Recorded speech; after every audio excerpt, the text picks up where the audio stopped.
My heart was a house, and they burned it down, not with fire, but with a single sentence, sharp as a blade, "You're not welcome here."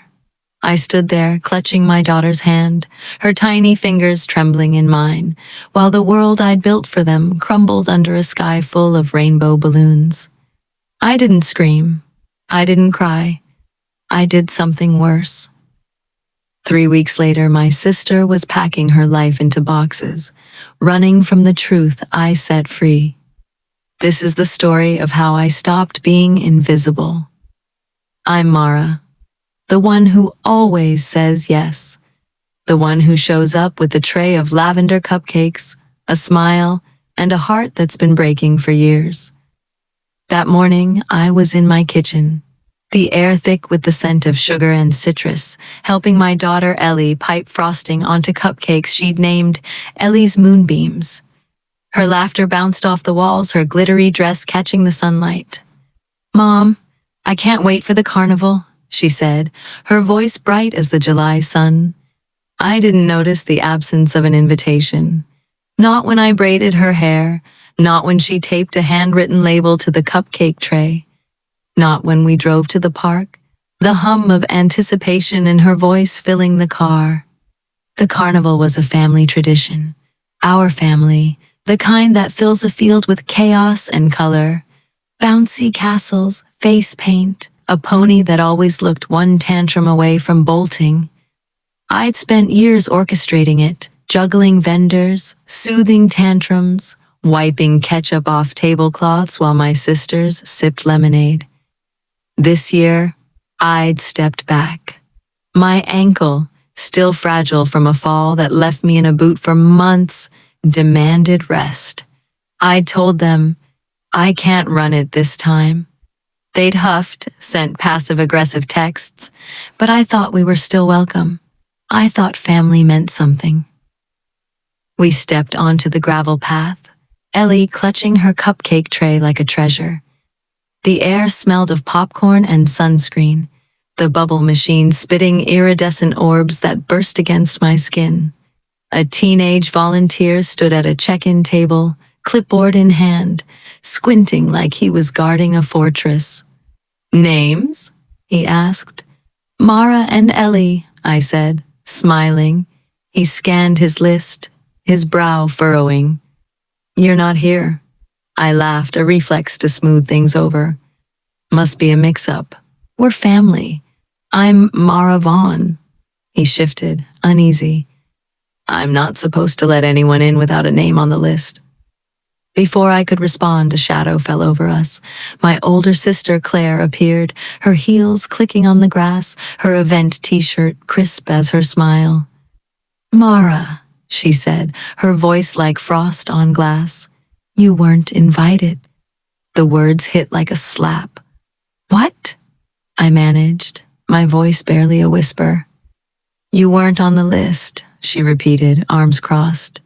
"You said you weren't helping this year, so I assumed you understood." "Understood what?" My pulse thrummed in my ears. "That you'd erase us? We're family, Claire." Ellie tugged at my hand, her voice small. "Mom, what's happening?" I knelt beside her, forcing a smile. "Just a misunderstanding, sweetheart." But my chest was caving in. Behind Claire, my mother emerged, her silk scarf fluttering like a warning flag. She didn't speak, just stood there, her silence louder than any words. Claire leaned down to Ellie, her voice syrupy. "I'm sorry, honey. You can't come in. It's not your fault. It's your mom's." The world tilted. Ellie's face crumpled, her cupcakes wobbling in her hands. I took the tray from her, my hands shaking, and led her back to the car. The music swelled behind us, a bubble popping against my neck like a taunt. In the car, Ellie whispered, "You messed it up, Mom." I didn't answer. I couldn't. My hands gripped the steering wheel, knuckles white as the truth sank in. They hadn't just excluded us. They'd rewritten me as the villain. At home, Ellie shut herself in her room. I sat at the kitchen table, staring at the smudged label on her cupcake tray. Ellie's Moonbeams. My phone buzzed, a notification from an old family group chat, one I hadn't been kicked out of by mistake. A photo loaded, me at the gate, Ellie beside me, Claire's arms crossed, and a caption. Can you believe she showed up? My breath caught. They weren't just excluding me, they were spreading a story. But what? I needed answers. I called Sarah, a mom from Ellie's school, her voice warm but cautious. Mara, are you okay?